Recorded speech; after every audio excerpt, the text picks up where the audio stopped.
Good morning, one and all present here. I wish you a very happy Gandhi Jayanti. I, Chandni Narwani, on behalf of Nari Gursahani Law College, welcome you to this event. Now, please let us all rise for the national anthem.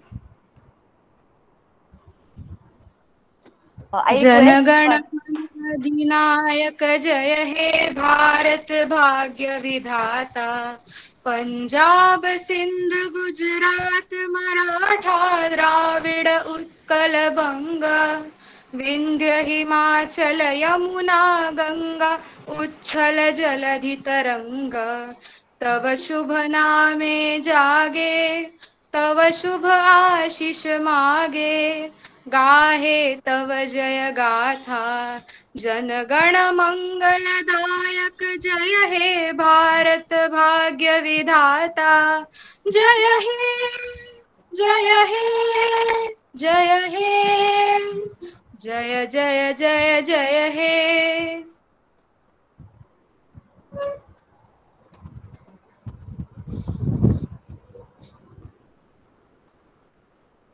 thank you so much, everyone.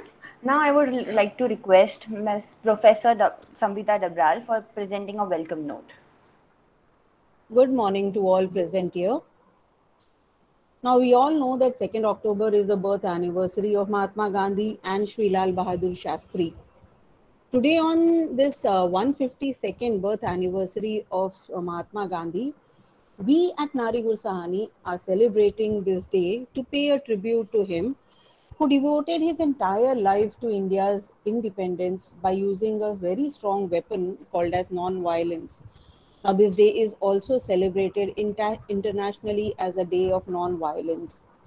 On this occasion, we have invited Professor Shyam Pakre, who is associated with the Gandhian Studies Center, to discuss about Gandhiji's view on law and legal profession.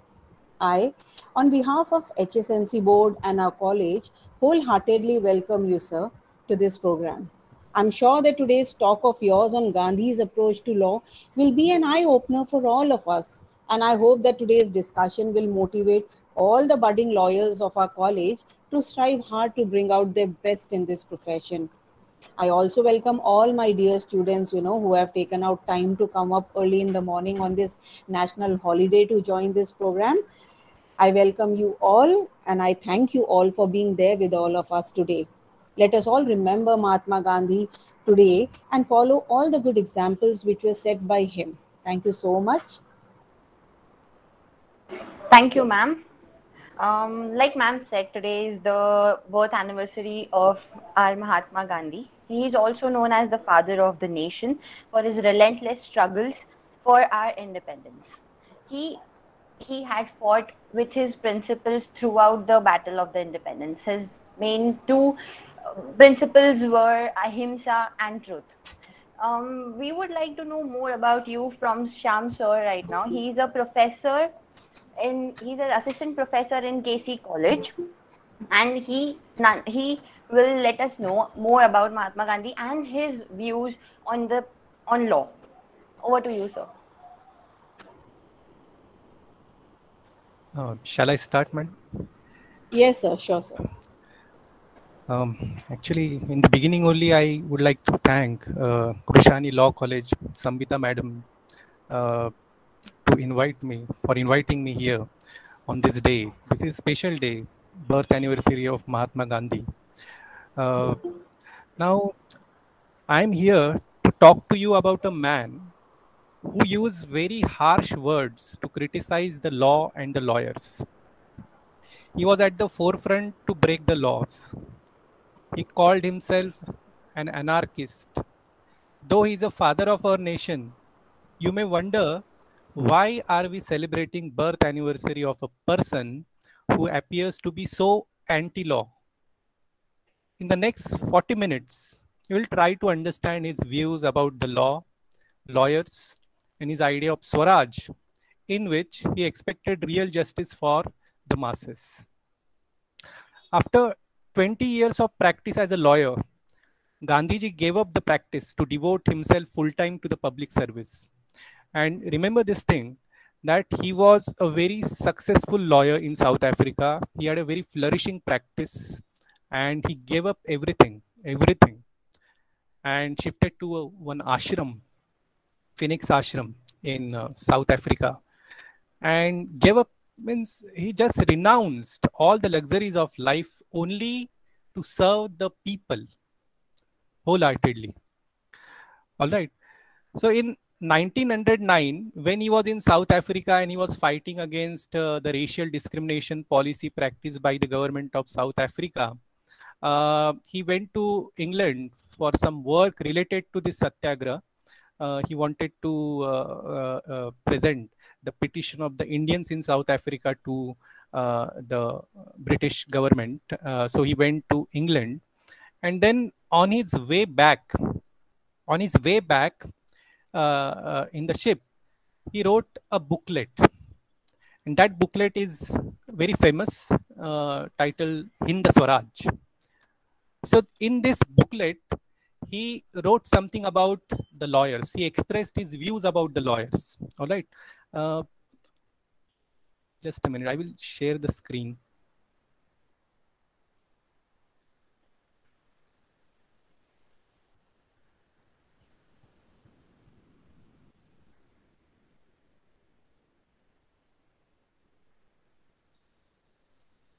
Is the screen visible? Yes, sir. Yes, sir. It is Yes, visible. sir. So he wrote something about lawyers in Hind Swaraj in 1909. So you can see the paragraph of that thing. Men take up that profession not in order to help others out of their miseries, but to enrich them. It is one of the avenues of becoming wealthy, and their interests exist in multiplying disputes. It is within my knowledge that they are glad when men have disputes. Petty pleaders actually manufacture them. Their touts, like so many leeches, suck the blood of the poor people. He also wrote later,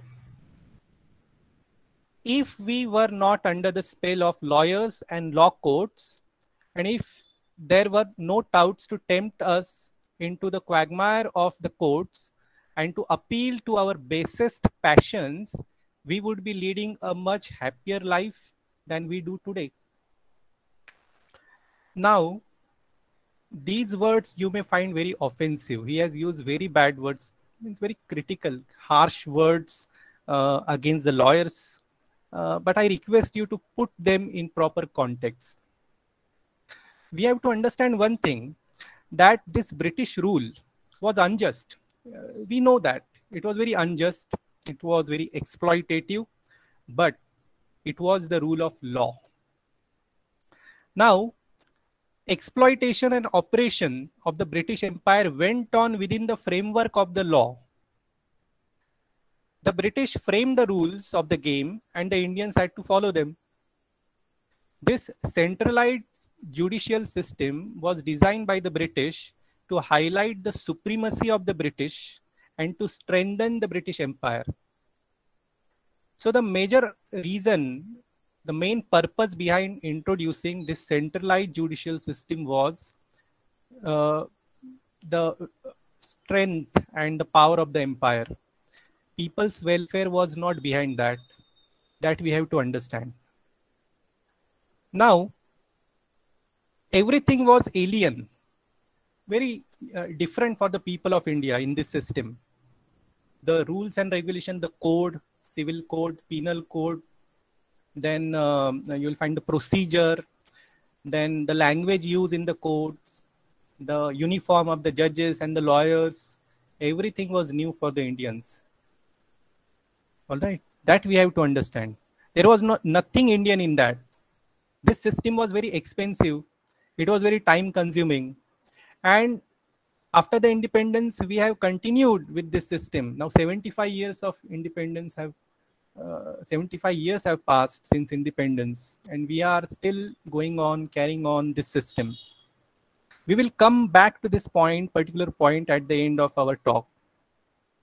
Now, if you read a biography of Gandhiji, you will find that in the beginning, he was a loyal citizen to the British Empire till 1920.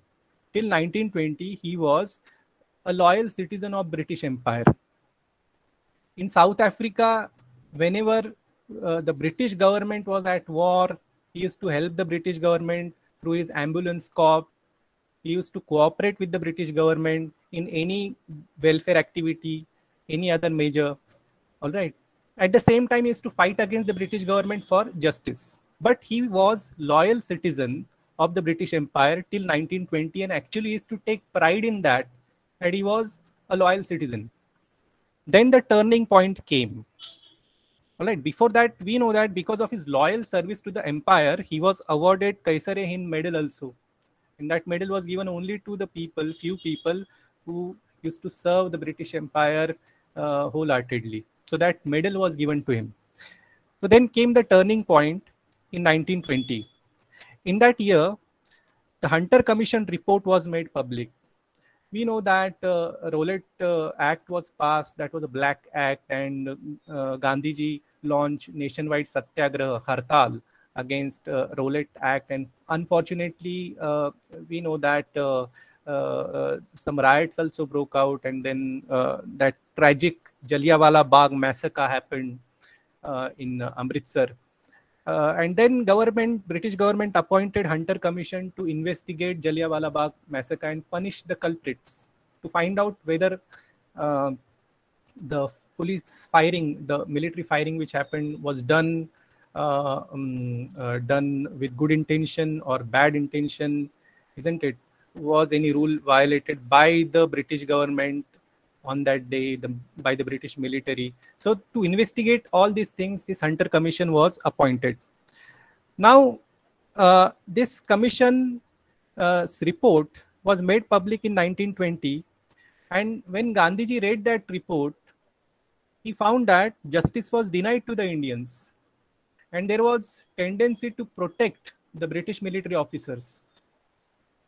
And this was an eye-opener for Gandhiji. He became a rebel after the publication of the Hunter Commission report. So earlier, till 1920, he was a loyal citizen of the British Empire. After publication of Hunter Commission report, Gandhi had high expectation that justice would be done to the Indians, punishment would be given to the people like General Dyer, and justice would be given to Indians. But Gandhiji was highly disappointed because this report did not give the justice. And because of that, Gandhiji became the rebel. He lost the faith in the British government, justice of the British government. And that was a turning point in his life. Now, even before he became the rebel in 1920, he had led many satyagrahas in South Africa and also in India. We know when he was a loyal citizen in South Africa, he had led satyagraha against the racial discrimination. He came to India. In India also, till 1920, we know that he had led Champaran Satyagraha, then Kheda Satyagraha. And while leading these satyagrahas, he was still a loyal citizen of British Empire. All right. But then when he was a loyal citizen of British Empire before 1920, why did he lead Satyagraha? So there was a reason behind that, and he gave the explanation why he was leading the Satyagrahas against the empire to whom he was very loyal before 1920. So you can see this is what he wrote to explain his stand in Young India in 1920. Most people do not understand the complicated machinery of the government. They do not realize that every citizen silently but nonetheless certainly sustains the government of the day in ways of which he has no knowledge. Every citizen therefore renders himself responsible for every act of his government. And it is quite proper to support it so long as the actions of the government are bearable. But when they hurt him and his nation, it becomes his duty to withdraw his support. Now, because of this reason, he led Satyagraha against the government policy in South Africa and in India also before 1920. So, see, we take part in electing our government. All right. We elect the government, our representatives go and sit in the parliament. They frame the policies, they pass the acts, isn't it? They take vital decisions about the nation, about every person in India. And it is when they take the decision, that means you are taking the decision because that is your government, isn't it? Even if you don't vote for, even if you had not voted for that party, but that party had come to power, but still, once the government is formed, the rule of that party, that government is on your behalf. So whatever government is doing, it is doing on your behalf. So you have to be careful what government is doing in its tenure of 5 years, isn't it? So what Gandhiji says here is that if government is doing fine, it is well and good. But if government is doing something wrong, unethical, then it is your duty as a citizen to check the government, isn't it? So if government is taking any decision which is hurting the common man, people, and the nation, then it becomes the duty of every citizen to withdraw the support from that government. All right. So even if he was loyal before 1920, out of this conviction, he led satyagrahas. That we have to understand. Now, see here, when he came back to India, he led satyagraha at Champaran and Kheda on the basis of the belief that a loyal citizen of the empire, as a loyal citizen of empire, he must not let the government to do anything wrong. When he became a rebel, he refused to play by the rules of the game set by the British. And because of this, he could liberate the freedom struggle from the trap in which it had found itself. Now, let me explain this point. We know that Indian National Congress was established in 1885, and the first phase of the Congress was led by the moderate leaders who believed in petitioning, presenting the grievances of the people through petition to the government. All right. But then if government rejected the petition, what to do? They did not have any answer. Then came extremist phase led by Lokmanya Tilak and Bipin Chandra Pal, Lala Lajpat Rai. They believed in building pressure on the government through the mass movement. All right. So you'll find that home rule movement, such kind of movements were led by the extremist leader. But then the question remains, if government doesn't listen, even after that, what to do? Isn't it? Now, moderates and the extremists, both of them functioned within the British framework of law. No one ever said that they were violating the British law. And this is very interesting. Now, without violating the British law, it was very difficult to challenge the British Empire seriously, isn't it? But even Lokmanya Tilak, though he was an extremist leader, very aggressive, but still he always claimed that he was not violating the British law. He was working within the framework of the British law, isn't it? When Tilak was arrested under sedition charges and then the trial started, during the trial he defended himself and he tried to prove that he had not violated any British law. This you have to understand. All right. Now, Gandhiji changed the rules of the game. All right. He changed the rules of the game. And he gave hint of this even in Champaran in 1917 when he was a loyal citizen. Gandhiji went to Champaran. On his arrival, the district magistrate served him with a notice saying that he was not to remain in the district of Champaran and must leave the place by the first available train. Gandhiji disobeyed this order. So he was summoned to appear before the court. The government pleader pressed the magistrate to postpone the case because large number of people, crowd had assembled around the court building. So there could be law and order issues. So the government, this lawyer, pleader was requesting the magistrate to postpone the date, postpone the case. But Gandhiji intervened and requested the magistrate not to postpone the case as he wanted to plead guilty to having disobeyed the order to leave Champaran. And then he read a brief statement. This statement is very important. You should read it carefully. This is the statement. Means I have removed the very important that statement, sentence in that statement which Gandhiji gave in front of the magistrate. I disregarded the order served upon me not for want of respect for lawful authority, but in obedience to the higher law of our being, the voice of conscience. Now, this is very important. No leader before Gandhiji said something like this. Now, this voice of conscience is above everything for Gandhiji. And it is even above the British law. And this voice of conscience would ultimately give death blow to the empire. This voice of conscience had shown path to many great leaders like Martin Luther King Jr., Nelson Mandela, and it has been showing path to the oppressed people all over the world. So this voice of conscience is very, very interesting point you should remember. Before launching the civil disobedience movement in 1930, he said, the present state is an institution which, if one knows it, can never evoke loyalty. It is corrupt. Many of its laws governing the conduct of persons are positively inhuman. Their administration is worse. We hold it to be a crime against man and God to submit any longer to the rule that has caused this fourfold disaster to our country. So this he said before launching the civil disobedience movement in 1930.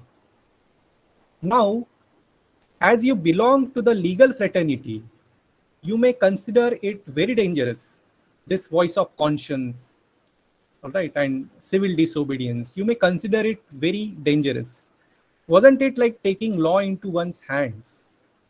But civil disobedience is not taking law into the hands. A great Gandhian thinker, late Justice Chandrasekhar Dharmadhikari, has explained this aspect very nicely in one of his articles. Satyagrahi, while going for the civil disobedience, he is supposed to give information to the authorities about the time and venue of the proposed civil disobedience. So he has to inform the authority that at this on this day, at this time, at this place, I am going to violate the law. So he's informing the government in advance. All right. So this is one thing. And once he is arrested, he pleads guilty. He pleads guilty for disobedience in the court and tells the judge that law which he violated is wrong and unethical. So he doesn't feel that he has done any crime, and still, if the court considers his action as criminal, it can give the harshest punishment and he is ready to suffer it. So the Satyagrahi will not defend himself in the court. He will just plead guilty and he will explain to the court that the law is unethical, unjust, and by breaking that law, I don't think that I have committed any crime. But still, if you think that that is a crime, you can go on, carry on the punishment, give the punishment, I will suffer it. All right. Now, this is very important thing that Gandhi, even if he was violating some unjust laws, he was not against rule of law. This is very important thing that Gandhi maintained the dignity of law. That's why he submitted to the punishment. He pleaded guilty, he submitted to the punishment. This is very important thing. This was not like taking law into one's hand. Gandhi's Satyagrahi maintains the dignity of the rule of the law. So this is very important thing. And Gandhiji said somewhere that it is clear to me that if India is to retain her dearly won independence, so this he said after the independence, he said that it is clear to me that if India is to retain her dearly won independence, all men and women must completely forget the lynch law. Right now, lynch law means mob taking law into their hands and killing without investigation and judicial trial. Gandhi was against it. Mobocracy is not democracy or rule of law. That's what he said. Because once the mobocracy starts, there is no end to it. There is no end to it. That Gandhiji understood very well.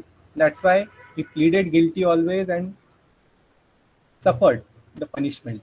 But this was something strange, isn't it? Earlier leaders used to defend themselves, and Gandhi used to say, yes, I have violated the law, and the law of conscience is above everything. And if you want to punish me, I am submitting to the punishment. I will suffer the punishment. So this is very important thing. Justice Dharmadhikari writes that there is indivisible connection between ethics and law. But what is lawful is not necessarily always ethical. This is very important thing, that whatever is lawful is not necessarily always ethical, right? Now, on 25th November 1949, in his last speech in the Constituent Assembly, Dr. Ambedkar said something, and that paragraph in that speech I have given here. You should read this paragraph. The first thing, now this is after the independence, in the Constituent Assembly, Ambedkar is saying, the first thing in my judgment we must do is to hold fast to constitutional methods for achieving our social and economic objectives. It means that we must abandon the method of civil disobedience, non-cooperation, and satyagraha. When there was no way left for constitutional methods for achieving economic and social objectives, there was a great deal of justification for unconstitutional methods. But where constitutional methods are open, there can be no justification for these unconstitutional methods. These methods are nothing but the grammar of anarchy.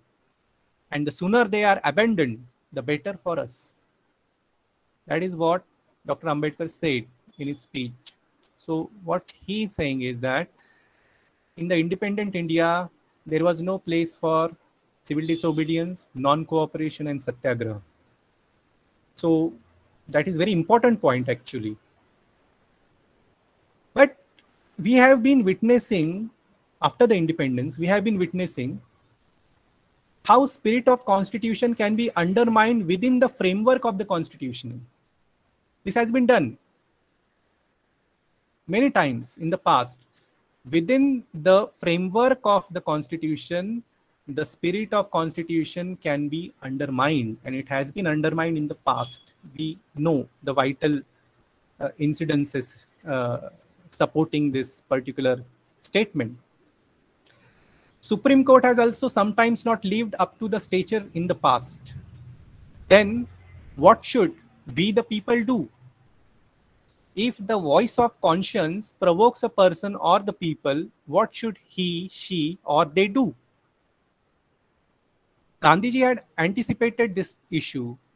His method of non-violent, non-cooperation and civil disobedience were not restricted only to the struggle for independence.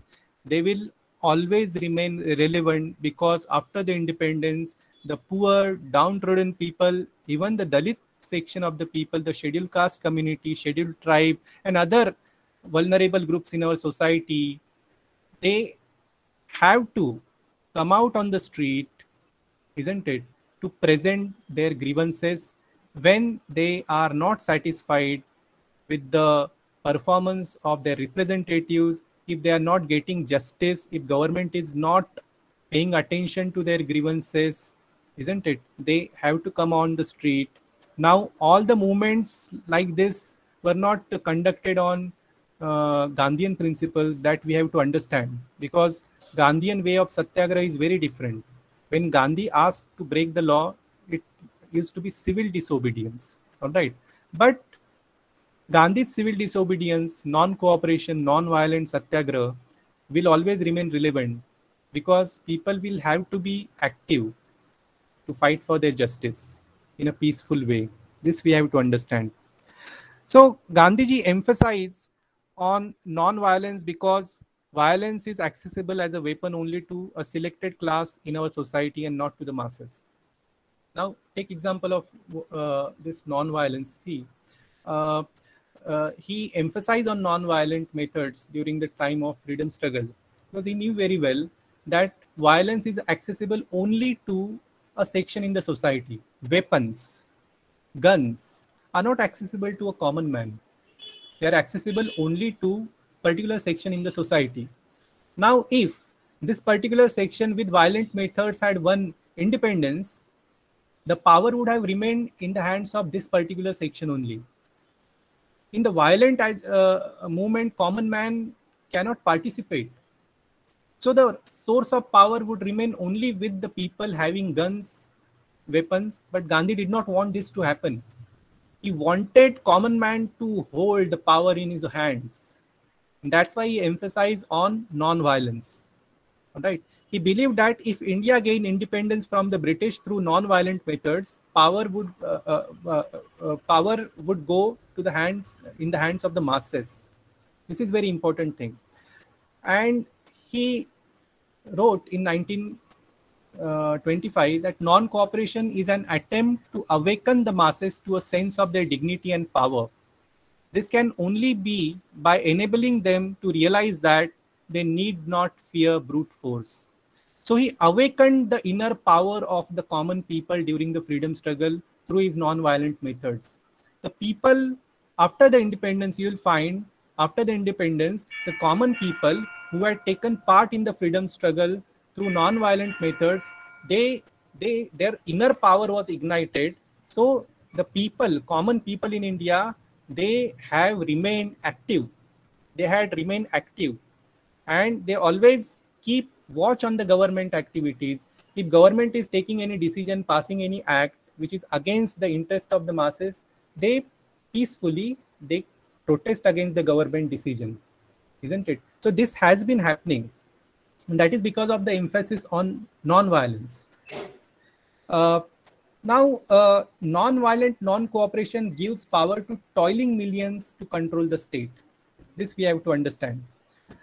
Now, there is a philosophical perspective rooted in our culture behind truth and non-violence. Now, truth and non-violence were introduced in India during the Mahajanpada age.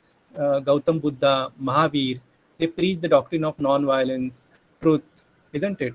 So these noble ideas, principles, ethics have been preached by great people in the past, all right?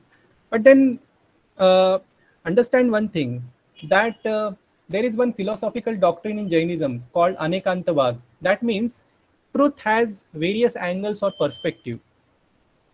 One person cannot comprehend all the perspectives of truth at one time, isn't it? So you may comprehend one or two perspectives, the other person, he may comprehend few more perspectives, isn't it? But for a human being to understand the holistic truth, it is little difficult, isn't it? So this is very important thing. That's why Gandhiji said that you should try to understand the perspective of other person also. He may have something from which you can also learn something, isn't it? So you should not be adamant. This is very important thing. So we know that in 1919, because of the disturbances which followed the Hartal against Rowlatt Act, to inquire these disturbances, Disorder Inquiry Committee was appointed by the British government, and Gandhiji was called for cross-examination in this committee, and he was cross-examined by the great legal luminary of that time, Sir Chimanlal Setalvad. He was a member of the Disorder Inquiry Committee. So Sir Chimanlal asked Gandhiji, different individuals would have different views as to truth. Would that not lead to confusion? Gandhiji replied, that is why the non-violence part was a necessary corollary. Without that, there would be confusion and worse. All right. So you fight for justice, you fight for truth, but you fight with non-violent methods. All right. And when you are leading Satyagraha, you don't consider the opposition as your enemy. Keep the channels of discussion, negotiation always open. All right. Because your opponent may have understood particular aspect of truth. So sit, discuss with him, try to convince him to your point of view, convert him to your point of view, and be open. If he's having something, some information or some perspective which is very important and which is acceptable, then accept that also, be ready for that also. So that is very important thing.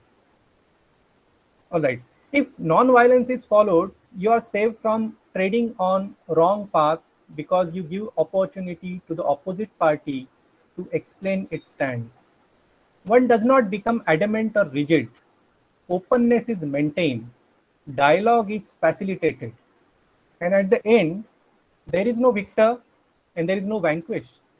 The dialogue takes the form of collective search for truth, and at the end, only the truth prevails. So your opponent has understood one perspective, may have understood one perspective of truth. You have understood another perspective of truth. Sit together, all right, and like a jigsaw puzzle, bring all these perspectives together, and ultimately you may arrive at truth. All right, you may convert the opponent to your side, he may convert you to his side, or you may come together and do the balancing act, and the truth will prevail. All right, so that is what Gandhiji expected through his satyagraha, truth and non-violence. Now, one more thing is there. Gandhiji called himself an anarchist. His anarchism can be understood by studying his idea of Swaraj. He was striving for Swaraj. Freedom from British rule was just a milestone on the way to Swaraj. It was just a milestone. It was not the end of the struggle. All right, that we have to understand. Swaraj, there is a long way to go. We are still struggling for Swaraj. Independence we have got in 1947, but Swaraj we have not got till today. We are moving in the direction of Swaraj. That we have to understand. Gandhiji believed that in the Swaraj of his ideal, people would rule themselves in such a way that there would be no need of any state. So his ultimate ideal is Swaraj, where there will be no need of state machinery, there will be no need of lawyers or courts.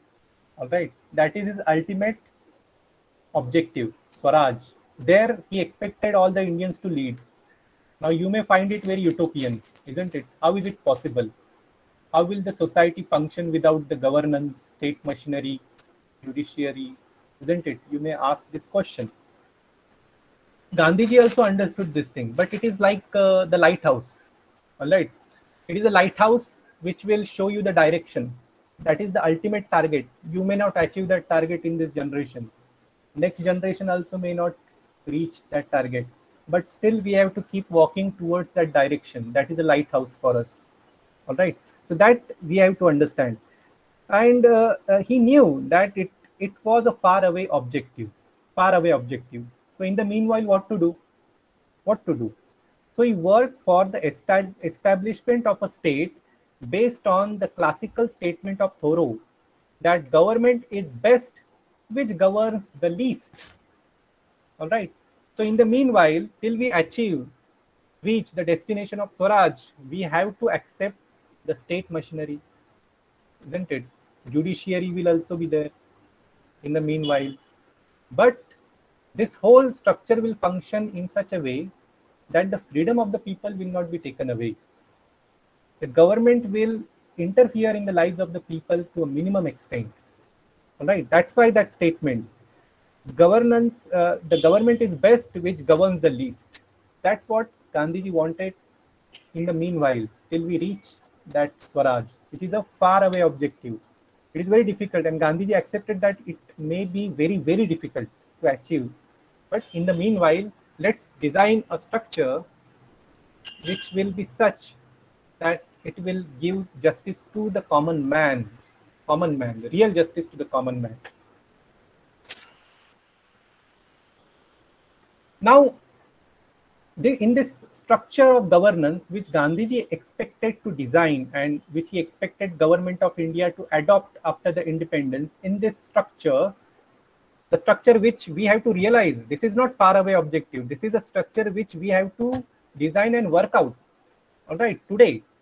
power would flow from down upwards, like unlike the present system. Today, we know the power flows from upwards to downwards, isn't it?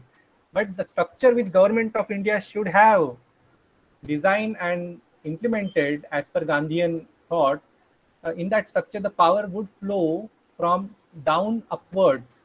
All right. So there would be decentralization of power. Gram panchayats would be the source of power. In this structure, radical change would be introduced in the judicial system also. All right. Recently, on 29th September, 2 days back, there came one article in Hindu. Article authored by Mr. Shailesh Gandhi and Mr. Arun Kumar. The title of this article, How to Grease the Wheels of Justice. You should read this article. So in this article, it has been mentioned that there are 4.49 crore total pending cases in India till July 1st, 2021. 4.49 crore pending cases in India till July 1st, 2021. 70% prisoners in India are under trials, and mostly they are from the poor section of the society. More than 40% cases are decided after 3 years in India, while in many other countries, less than 1% of cases are decided after 3 years. They write that the judicial process itself has become a punishment, and nation's judiciary is hurtling towards a disaster. Now, this is very painful, and we are witnessing this situation. If there is a will, much can be done to reduce the suffering of the people under the present judicial system. If the reforms in the present system, if the reforms are introduced forcefully with the will to do welfare of the people, to give relief to the people, much can be done. Much can be done. Though it will not root out the cause of the disease. But still much can be done if reforms are introduced in the present system. All right. Gandhiji offers a solution. In his Gram Swaraj, which has to be realized now. In this Gram Swaraj, judicial power will be given to village panchayats. They will have wide legal powers, both criminal and civil. So the village panchayats will have judicial power, criminal and civil judicial powers. Free legal aid and information will be available to the villagers. It will provide cheap and speedy justice to the villagers. Utmost efforts will be taken to settle all the disputes arising in a village at village level only. In special cases, appeals from the villages could be made to the district courts, high courts. Supreme Court will also be there. Such kind of system Gandhiji expected to design and implement in the independent India. Unfortunately, the government turned blind eye towards this suggestion of Gandhi, and Gandhi was no more after January 1948, we know. So this is one thing. Now we know, if we use earlier, before the introduction of the British judicial system, we know that village panchayat, gram panchayat, panch mandali used to give the judgment over the cases arising in a village, isn't it? And there rarely people lied, because people can lie within the four walls of the court, but when in public, in the society, in front of the people, they will not lie. They will rarely lie. That is a fact we have to understand. All right. So if such kind of system is designed, it will help to solve the problem of perjury, which is rampant in judicial field. In this new judicial structures, Gandhiji expected lawyers to be satyagrahi lawyers. Satyagrahi lawyers who will be the advocates of the people's rights, experts in law and politics, and will save the victims of the oppression by the state. So Gandhiji has given a mission to the lawyers, and the mission is to spiritualize the practice of law, to use the profession for not filling the purse, but for the service of the people and the country. And this mission is awaiting you.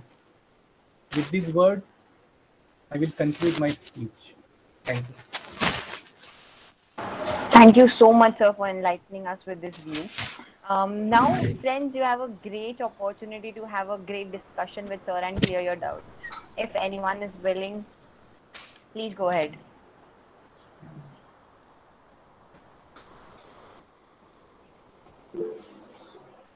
Yes, Saurabh, you can speak.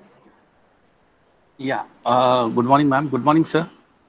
So my question is that Swaraj, which was the basis or that differentiated Gandhiji. Now the idea of Swaraj that he had, is there any country in this world which is close to, or which is reaching to that Swaraj? Because Swaraj, माझा जन्मसिद्ध अधिकार hai, that has been told by Lokmanya Tilak also. But for him, the Swaraj would be the meaning was freedom of which has given in the constitution, so freedom to speech and everything. So is there any country? My point is which is closer to, or which has reached, or which has attained Swaraj from Gandhiji's view. That's it, sir. I'm not expert in the international scenario in this particular context, but I have not come across any example so far where any country has tried to implement such kind of model. There is no such kind of example, but there are many other thoughts of Gandhi related to Swaraj. Gram Swaraj was one of the aspects, and it has been implemented in a village called Mendhalekha, which is in Vidarbha region. All right, taking advantage of the Forest Dwellers Act, Forest Dwellers Rights Act. This village, a tribal village, this village put forward a request to the government that they should be allowed to utilize the forest products in the nearby forest. So government accepted their plan. This is a model. So government on the trial basis accepted their proposal, and today you will find that these villagers in Mendhalekha, they have formed a cooperative, and they are utilizing the forest product on their own, and they are selling it in the market, and whatever income they are earning, they are depositing it in the collective saving account of that village. And with that money, they have started many cottage industries also. So collectively they are working. So their slogan is that Delhi में हमारी सरकार और मेंढालेखा में हम ही सरकार. All right, and it has brought a revolutionary change in the lives of the people in Mendhalekha. So at grassroots level, such kind of models, successful models you can find, and taking inspiration from such kind of models, we can implement them at higher level also. Right, sir. Thank you, sir.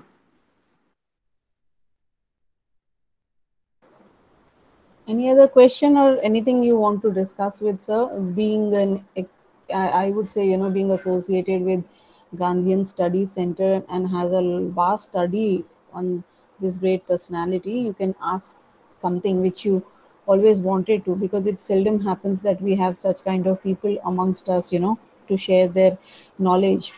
Sir, I had before students can think of any question, I just had a question. I don't know whether appropriate or not, or to be asked to you or not, but then I would like to have your opinion on this. I know for this fact that during the British period they made a lot of laws. We had the Government of India Act 1935, which later on came before 1913. Earlier it was there. So when these laws were made by the Britishers for at that point of time, and Gandhi, his all the protest and everything that he was doing, can you share your opinion on what was the view of Gandhiji on the laws, these laws, especially the Government of India Act, which was made by the Britishers? So what did Gandhi think of these laws? So if you can share your opinion on this. Actually, you'll find that it depended how whether to cooperate with these laws, whether to participate in the working of this law. It depended on the situation, circumstances. So you will find that in 1919 Lahore session of the Indian National Congress, this is before the publication of the Hunter Commission report. All right. So in the Lahore session of Indian National Congress, the participants, the members, they were saying that we should that 1919 Montfort Act had been passed by that time. So the Congress had to decide whether to cooperate with this act or not. Tilak and his faction, means majority in the Congress, had high expectation that Montfort Act would give justice, means responsible government, home rule to the Indians, but it did not give. It did not live up to the expectation. All right, and Gandhi was a loyal to the British Empire at that time. So in that session, Gandhiji said that we should cooperate in the working of this act. All right. So that was his stand, but it changed immediately because Hunter Commission report was published and justice was denied to Indians in the Jallianwala Bagh massacre case. So non-cooperation was launched. So Gandhiji said that in this present circumstance, it is not good to cooperate with in the working of this act. But when 1935 Act, Government of India Act came, at that time elections were held, and that time Gandhiji was not running any satyagraha against the government. So he asked Congress to take part in the working of the 1935 Act. So it depended on the circumstances. Okay, thank you, sir. Okay, any other thing you want to Ma'am, ask? I do have a question. Yes. You can unmute yourself, Rishikesh, later and then ask your question. Sir, Yes. since the situation, looking at the situation in India, we trust judiciary so much that for every matter, like we tell each other, like we'll see you in the court. So, do you think it will be possible to have that Swaraj which Gandhiji wanted, like free from lawyers, free from courts and everything? Is it possible in India? Look, as we have just discussed that Swaraj, the real Swaraj, is a distant destination, isn't it? In the meanwhile, we have to design a structure. So Gandhi said that the Gram Panchayat should have the judicial power, so that at village level only most of the cases would be sorted out. But then there used to be Gram Panchayat during medieval age, ancient time, but there were defects in that system also. We know, caste-based laws were there, discrimination was there, all these things were there, but still the people got speedy justice. And not only justice, even satisfaction they got at that time. Now Gandhi did not expect the government of India to implement the same Gram Panchayat model of medieval age of the past. That idea was good, but there is lots of scope to improvise it and present it as a model at gram level, at the village level. I think that is possible because this system worked during the ancient medieval time. If we remove the defects of this system, that model can function. At least at trial base, you can introduce it in some of the villages or in one particular district, in the villages of district, that can be implemented on trial basis, isn't it? It will really save the time. And as you said, people give they actually they use judiciary to pursue their enmity, to take revenge. I will drag you to the court, isn't it? So court is there for justice or taking revenge. What you have said is appropriate. And what Gandhiji said, that people lie within the four wall of the court, but in village, when in front of the villagers, the villager is standing, and when the cross examination or trial is going on, he will not lie because he has to stay in the village with those people only. All right. So with common sense and with past experience, we can design a system and we can work it out. That's what I think. Thank you, sir. Yes, Rishikesh, put your question. So, ma'am, I have put that question in the chat box. You can speak it. You can speak. No, you can give it in a short statement. What do you want to ask? Sir, how Gandhian approach is different from Marxism as far as the principle of statelessness or self-governance is concerned to achieve the goal of egalitarian society as desired by Gandhiji? That is very nice question. See, Gandhiji is actually a step ahead in the same direction where Marx wanted us to lead, isn't it? So you see, Marx also wanted a stateless society, isn't it? There will be a society which will be stateless, classless, such kind of society. All right. Gandhiji also expects a stateless, classless society. But the difference between Gandhi and Marx is this, that Marx gives importance to the material world, isn't it? Gandhi's Swaraj is not only the material Swaraj, the social Swaraj or the Swaraj outside. His Swaraj is Swaraj within also. That means a human being has many passions. We say na vikar vasna. There are vikar like anger, jealousy, isn't it? Competitiveness, irsha, many things are there. They are within us. If you don't reform a person from within, how will you expect the sustainable change outside? So Gandhi's Swaraj is not only Swaraj in material world, his Swaraj is the inner Swaraj also. That is the difference. Now, in this process, Marx expects state to play dominant role, major role in the transformation, state. But Gandhi wants a state which rules least, isn't it? So freedom will be given to the people. People will have their space in this system, which is leading towards Swaraj. But Marx wants state to play dominant role in bringing the transformation. So that is the difference between the two. Yes, sir, got it, sir. Thank you, sir. Means it is towards spirituality, more or less. Yes, spiritual aspect is there. But Gandhiji thinks that, God, he actually worshipped formless God, isn't it? Nirgun, Nirakar. And Gandhiji also says that there are people who don't believe in God at all. But their disbelief in God is also their religion, isn't it? Nastikta is also a belief. It is a personal belief. So if a person is doing good work, even if he is a Nastik, that doesn't make anything wrong. No? That is not wrong. He can lead a good life even on the basis of his Nastikvad, isn't it? Because that Nastikvad is also his own individual faith. Yes, sir, absolutely, sir. Thank you, sir.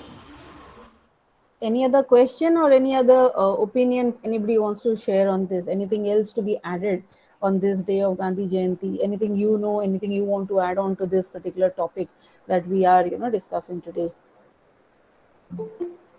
Ma'am, one more question. Nothing? Yeah. Hello. Yeah, ma'am. Yes, Today is Gandhiji's Gandhi Jayanti as well, and also Lal Bahadur Shastri's anniversary, right? Birth anniversary. So now, and even he, followed Gandhiji to the ekdam spirit. So why is it that only Gandhiji, is because most of his, if Astikvad, Nastikvad, or most of his things came from Bhagavad Gita or whatever, spiritual and everything. And he was also, like a reader of. So why only, Gandhiji, and why not, any other name? Saurabh, this question is for madam or for me? Yeah, for you also, sir. If you can, because you are, you would be in a better position to answer that. Exactly. Why someone is, not at all, remembered. Lal Bahadur Shastri has also played his role in the history, and there should be a talk on Lal Bahadur Shastri also. I agree. All right. So I agree with you that due respect should be shown to Lal Bahadur ji also. All right. And I am sure that madam will definitely plan talk on Lal Bahadur Shastri also very soon, isn't it? But then see, every individual has many qualities, isn't it? Everyone has that, that something is there. And an ordinary man like Gandhi became Mahatma, means we call him Mahatma, isn't it? So ordinary man with efforts, with introspection, with meditation, he can reach that stage, isn't it? Now, don't take my this statement, which I'm going to pass in a wrong way, but I feel that Gandhi was sun, a sun with his inner radiance, isn't it? and even Lal Bahadur Shastri would have agreed with me. Others were satellites. Yes, sir. Totally agree. Sir. Totally agree. I'm just humbly, I'm just presenting this statement.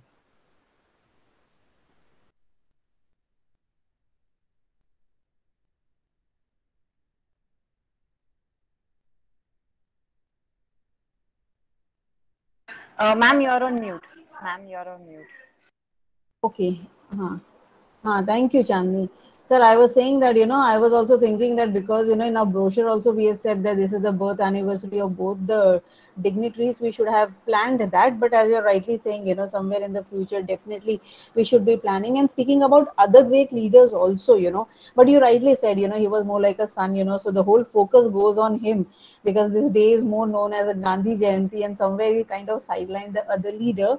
But definitely he also has a very prominent role to play in the whole of this, wherever we are today. I mean, he is also one of the greatest luminaries who helped us reach this stage. So definitely in future, probably we'll be having it. We'll just let you know, sir, and probably we'll invite you once again for this such kind of a talk again. Hopefully, yes. So thank you, Saurabh. That was a nice question that you came up with. So anybody else, anything you want to ask? Come on, you're law students, and sir gives so many insights on Gandhiji's view on law and legal profession and stuff like that. So anything else you want to add, or should we go forward to wind up the session? Anyone else? I think no other question, and I think everybody agrees with the, the talk that you shared, sir. It was really enlightening and a lot of new things that we came to know. Usually we think about Gandhi, only from one perspective, but then, when you told me that he didn't have good view about the lawyers and, the legal profession that we share, and I'm sure had he been alive today and seen the situation today, he would have been more sad to see how things have stooped down.